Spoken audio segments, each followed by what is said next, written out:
Welcome, everybody.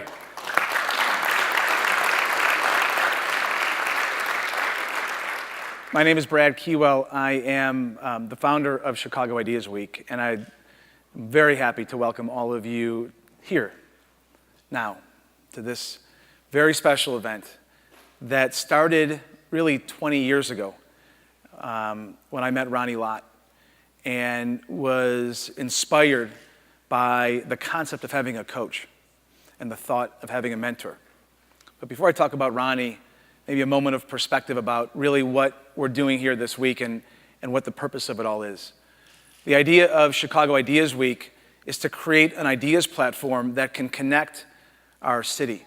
I am a big believer that connections are the beginning of the future. They're what progress is all about. When you talk about innovation, you're talking about people. And people often need, and always, in my opinion, need other people. And when you make those connections and get cross collaborations, that's when magic starts. Connecting artists and engineers, connecting poets and athletes, connecting architects with sculptors. And these are the things that Chicago Ideas Week set out to do. We are doing it with what's become an army.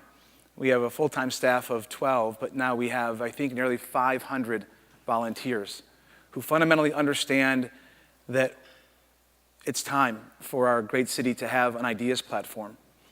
And what's funny is that this is a startup. I mean, we're in our first year. This is our third day of being live, if you will. But I think the results speak for themselves. 170 speakers are flying into Chicago from around the world this week. 60 events. We have 110 community organizations who partnered with us. Our goal was to be inclusive, not exclusive. Our goal was to make the platform available to everyone, which leads me to the real special thing here. What we're about to do today is listen to some amazing people talk about coaching and mentorship and the things that help them become who they are and, more importantly, be who they are. And all the talks today are being recorded, and they're being offered and distributed for free to school teachers, not just in Chicago at Walter Payton High School, but all over the country and all over the world. So when I and my team talk to each one of the speakers that you're going to hear today and ask them if they would give us their time so generously, part of the deal was their openness to share their message and allow us to spread it to students who can hopefully take advantage of what we're about to do today. So with that, welcome. And I'd like to start by introducing that very special person in my life, Ronnie Lott. Just to give you a little context.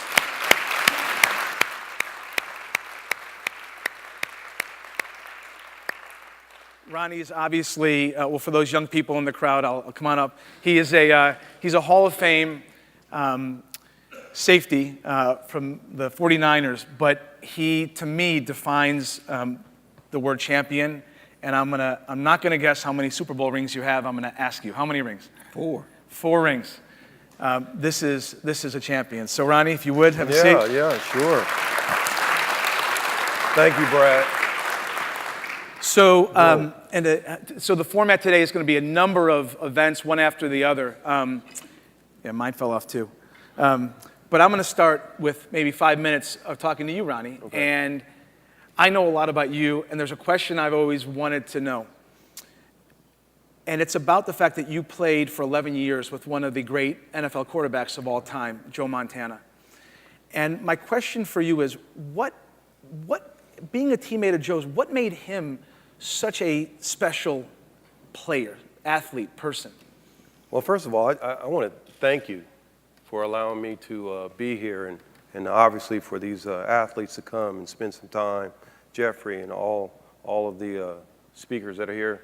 But the thing that I also want to thank you is that you're allowing us to create something that sometimes we don't know what we're going to create, right? And that's the beauty of life. And I will say this, is that when you think about Joe Montana and you think about his greatness, it's funny that this person passed away that I had a chance to meet with Steve Jobs. And when you think of Steve Jobs, the thing that was really exciting about being around him, and I remember having a chance to meet him one time, and he says, hey, well, what do you do? I said, well, I play football. He says, well, when are you playing? I said, well, we got the Super Bowl in a couple weeks. And this was 1984. And when I said that to him, I was like, but why doesn't this guy know? And he's in San Francisco. He's got to know. And yet, when you think of the commercial that he launched, that was a part of the '84 Super Bowl, what it said was that he was laser focused, and his ability to find a creative opportunity to take advantage of technology. And that's what Joe Montana was all about. Joe was a guy who allowed himself to understand that in adverse moments, that you really have to be calm. You have to take what the opportunity is, and then you have to take advantage of the opportunity. And you have to be able to be creative enough to understand that sometimes patience is good, and sometimes patience can be bad. And I think when you think of Joe, the greatness of him was when he was dealing with adverse situations. And a lot of us, especially in the last 3 years, we've all seen a lot of adversity for a lot of reasons. And yet I think the hard part is to continue to be creative. And that's why I applaud you for putting this on, because it is a lot like Joe. In an adverse time, we're creating ideas. I appreciate that. You've played under amazing coaches. Bill Walsh, your coach at USC, John Robinson was unbelievable. Tell us a story about Bill Walsh, who I think is one of the iconic football coaches of all time. Tell us a story that helps us understand why he was so good. Well, when you think of him, you think of the offense and you think of the West Coast offense. But I think what made Bill dynamic was his ability to understand how to be inclusive and his ability to create a program centered around helping minority coaches. It was his ability to talk to us about the bottom half of our organization, and he would say that the bottom half was the best part of our team.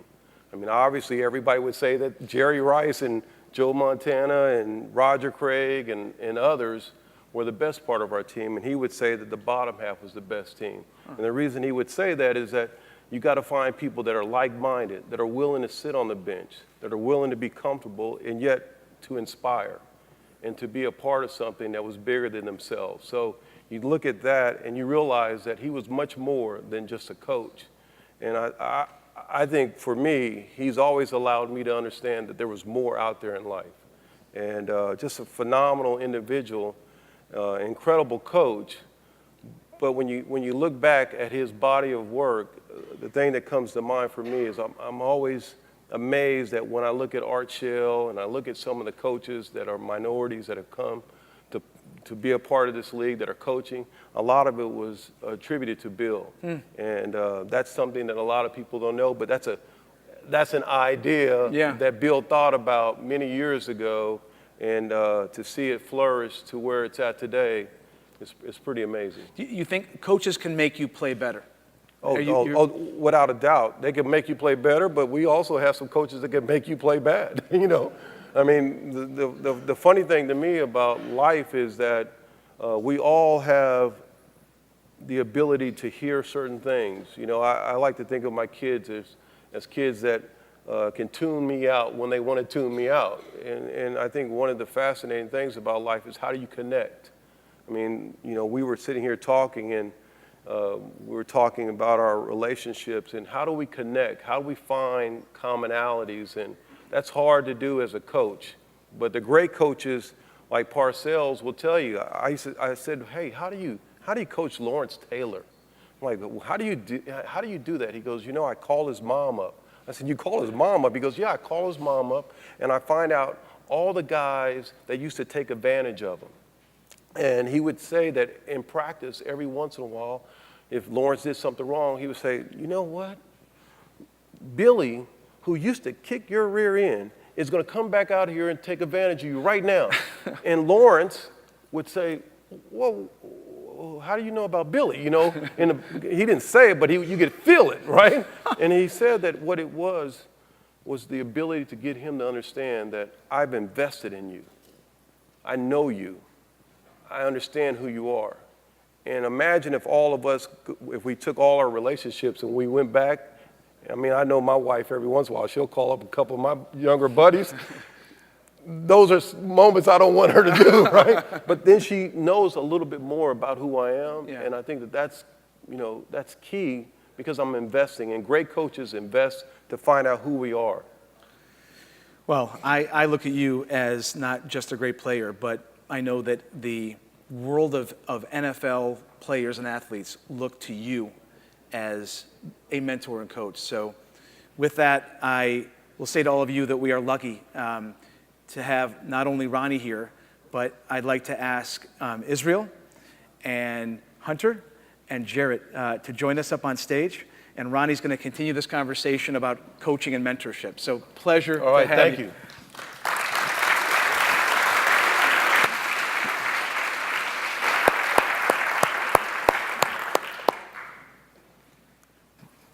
Thank you, man. Thank Appreciate you. it. Thank you, Jarrett. Thank How you you. doing? I'm doing great. You guys made me nervous about these chairs. I know. Guys, this is exciting because one of the things that's always amazing to me is that you're around young people. And when you're around young people, you played last night. And when you're playing, I'm really interested in just understanding, when you think of your life today and then making the sacrifice to come here, why come and talk to the folks today? I'm just curious because to me, it's a testament of who you are and you didn't have to do it. So I'd love to hear your perspective on it. Well, I think I always look at it as football is just a part of who I am. So, the practice and the games, that's, just a small piece. But there's a lot of other things going on in my community and my surroundings that I enjoy being a part of. And an opportunity like this today to come and listen and learn and have this open discussion was something I couldn't pass up. So, it was very important for me to come out and be a part of it. And Hunter, how about yourself? When you think of being here today, what are things that make you nervous? What are things that you want to convey to people? No nerves. A little background. So I played for the Bears for 8 years, finished that career this year. And so I'm in a little bit of a transition myself. Okay. And actually took a job a few weeks ago, oddly enough, with a Light Bank funded company here in town. Okay. And give a shout out to openchime.com. But I had the opportunity to go to TED last year, which is kind of the same cloth of Chicago Ideas Week. And just that opportunity to be around people who are passionate about what they do, there really is a contagion to ideas. And I learned that at TED last year. And so when I had the opportunity to come and be involved in this, it was a no-brainer. And Jarrett, I got to ask you. I mean, here you are. Here we are at your part of your dad. I'm sitting next to Ronnie Lott. Well, I used to say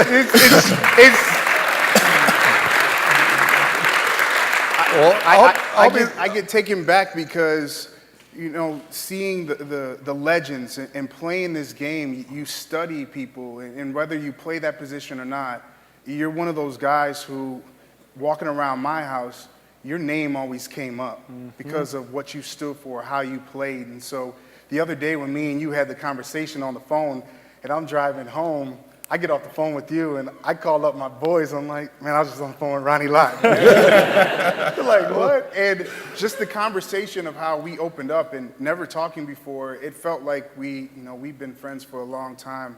And like I know you're about to say, I'm sitting in, my dad's school. Chicago is like my extended family. Right. And, when my dad came here from Mississippi, if you ask people here in Chicago, they probably think he's from here in Chicago. And so he was so entrenched with doing, foundation stuff here in Chicago that after he passed away and going with him to these events all the time or having events as families, you start to just feel it. And so when people are doing great things, I want to be a part of that. And I believe that that's what kind of brings out that positive energy.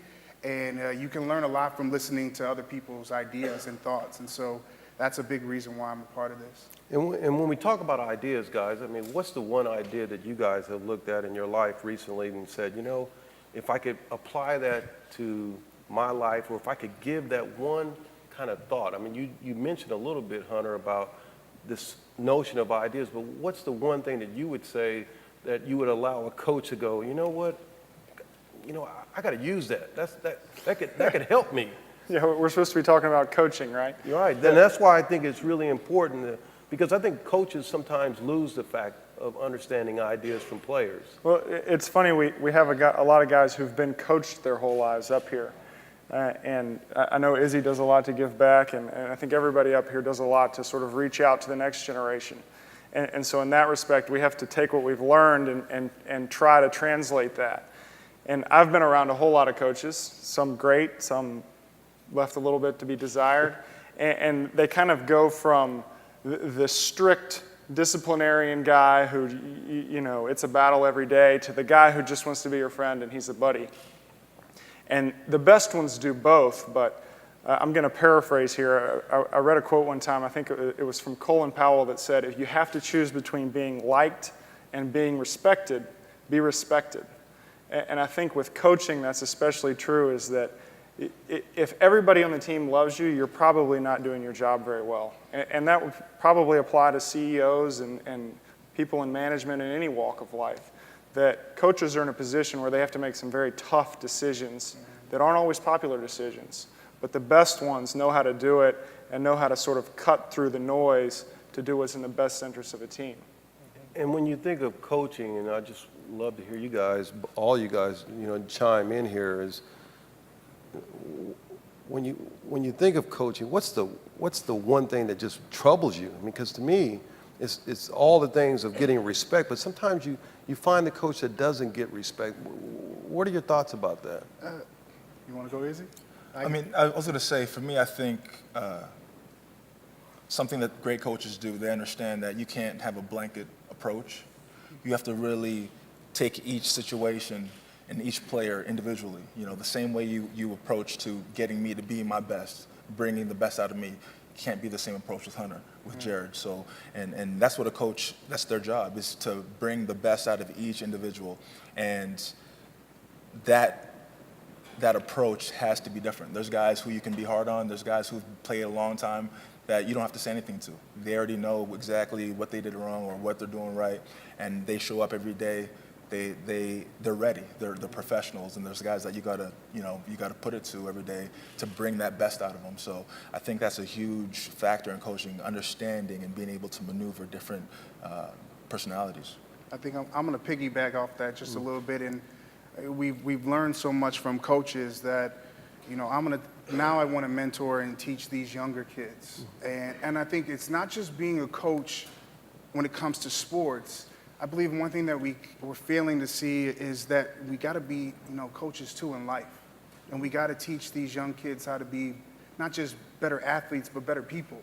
And so if you have an opportunity to be around young people, that's why for me, like next year, I want to be able to have football camps and not just teach these kids about X's and O's, but teach them life lessons and stuff that they can be able to take on with them after they leave sports. Because the one thing that I did learn from playing sports is that I can take all this with me. Everything that I learned, I've taken it into my path of life, and I'm using it, from the hard work, the work ethic, not giving up. Things aren't going to always seem how they seem when you're being taught, like on the field sometimes. You might study something all week on the field, that other team throws something at you different. That's how life is. Right. And so being able to, weave around those roadblocks and teach these kids the lessons of life. So 20 years from now, I got to ask you guys, 20 years, I'm 52, and I'm around you young pups, and I'm sitting here 20 years from now, what is coaching going to be like? I mean, because I found out that one of the things that I didn't realize is that a coach told me recently, he says, Ronnie, you got to go back to school. I said, why would I have to go back to school? He says, you have to go back to school because you got to learn how people learn. I said, well, what does that mean? He goes, you don't understand that people have learning deficiencies. And to your point, you got to be able to understand what drives them. So what is coaching going to be like 20 years from now if you guys were going to coach? Go ahead. Well, to the point you made, I think it's going to be a total different style of learning. The generation from this point forward, just the the way they learn is completely different. Even some teams, their playbooks are on, tablets now. Everything is uploaded automatically. All those, the technology is so different. So the coaches have to be in key with that. They have to be in tune with that and understand that the old school way of doing it has to, not be completely changed, but has to be adapted. I read a book called Brand NFL. You read it? It's a fantastic book. And it talks about sort of the evolution of the game and what took it from the Vince Lombardi days to what football is now. And it wasn't particularly advocating one or the other, but it used Lombardi and Joe Namath as sort of the archetype figures of showboat and old school, everything's done a certain way guy. And at the same time that a true sort of Vince Lombardi, my way or the highway mentality is probably harder to exist now, especially in the NFL. I think that the same basic elements that make great coaches great, it stays the same. I think that, I'm going to take a sidebar for a second. One of the great things about Chicago Ideas Week, I got the opportunity to go and listen to Bill Clinton talk this morning. Okay. And the last thing he said was that people are at their best when they're doing what they're passionate about. And I think one of the reasons that we look up to coaches so much is because maybe as much as any other profession, you see people doing what they were made to do. You think of great coaches and whatever name pops to your mind, I can't picture Bill Belichick doing anything else. And I think you'd probably say the same for Coach Walsh and a lot of other guys. And that gives us a rare glimpse into someone doing what they're ideally suited to do. And so when I look at, obviously, just hearing some of the folks, and I've had a chance to talk to some of the people out there, I'm amazed at the fact that here we are talking about Clinton as a coach, and him being a coach. What else did you take away from that moment? Because it inspired you for what he said, but what else did you take away from having a chance to hear Coach Clinton? It's just amazing. People that speak in front of large groups like that all the time, there's no nerves. He's just holding a microphone, having a conversation with a room full of people.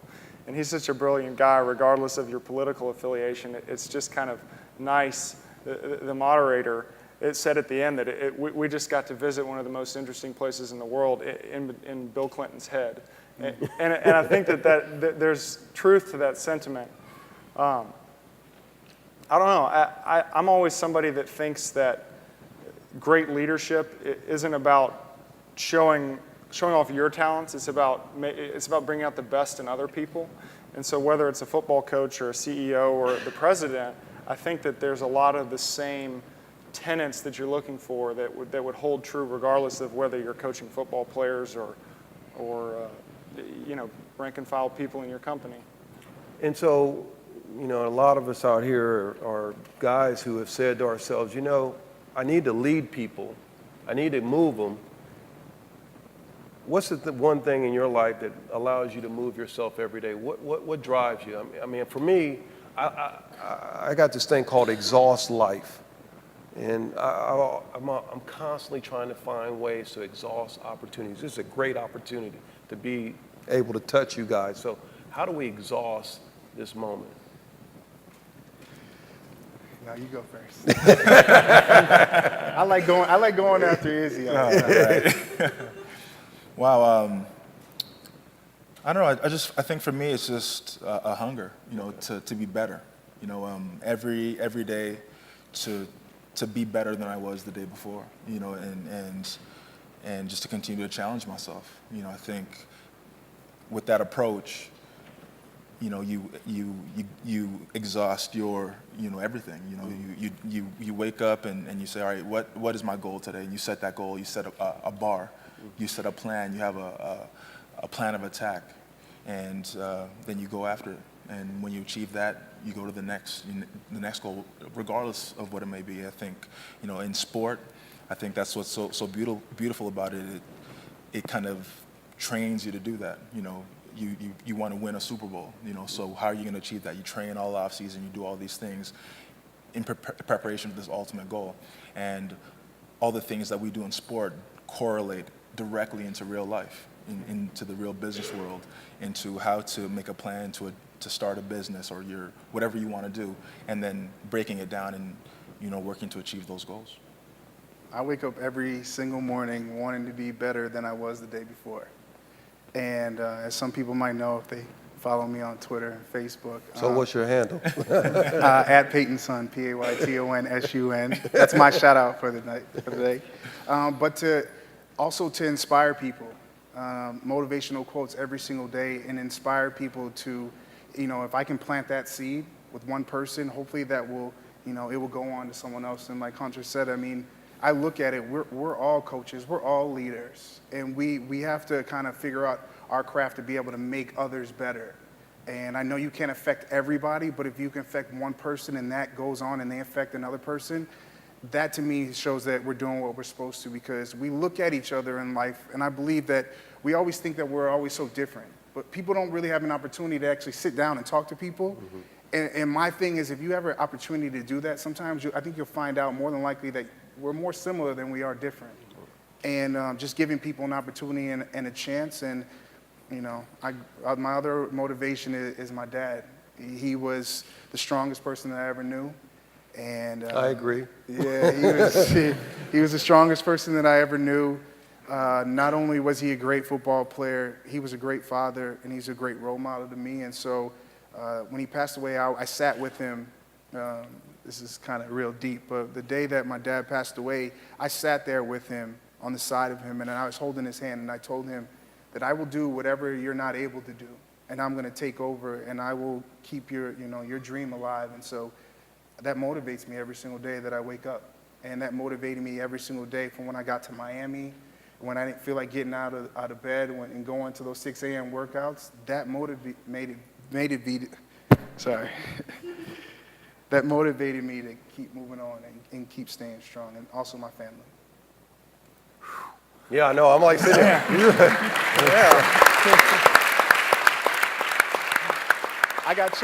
I never get choked up, and I got choked up a little bit there. Well, and those fumbling of words doesn't really happen to me, because I do this all the time, where it hit me, because it's kind of surreal, like to be able to be here with you and be here. Walking into this school and what this school means to this city, it's just, I get so many emotions every time I walk in here. I love it because it's present, and you're here, and you're now. And I think what's fascinating to me is that if I was a great coach or wanted to be a great coach, what you just talked about is something that I think we would all want to pass on to all our teammates, to all the people that we work with. There's nothing greater than having that relationship with your dad and understanding how to carry that torch. So thank you, man. I get to go home and tell my kids this tonight. Yeah, so that is hard to follow. The NFLPA had a campaign a few years ago called "Football Doesn't Define Me," and that I think resonated with a lot of guys. That yes, that's the reason you might know their name, but there's a lot more to most guys. And I think that's especially true for me, and especially true for me right now, just because I'm transitioning out of the game, which for some guys is hard. And I'm sure you've seen that with a lot of your peers, where you leave this game that's been so much of your identity and so much of who you are and so much of what you're passionate about every day that you're losing a huge part of yourself. And it's actually been remarkably easy so far. But I think what gets me out of bed right now is figuring out what that next passion is. And obviously just took a job, and I'm very excited about that, and I'm excited about the world that's in and sort of that ecosystem. But being here, being around other people who are passionate about what they do, I think that's one of the best ways to sort of germinate ideas in yourself that can grow into who knows. And so I'm as excited about anything right now as the who knows part. Well, I want to say this, folks. This far exceeded my expectations, listening to you guys and spending time with you, and I appreciate you sharing your thoughts. I'm going to keep Jarrett up here for a second, but guys, thank you, Hunter. Israel, I really appreciate it. Thank you. Thank you. Thank you. Thank you.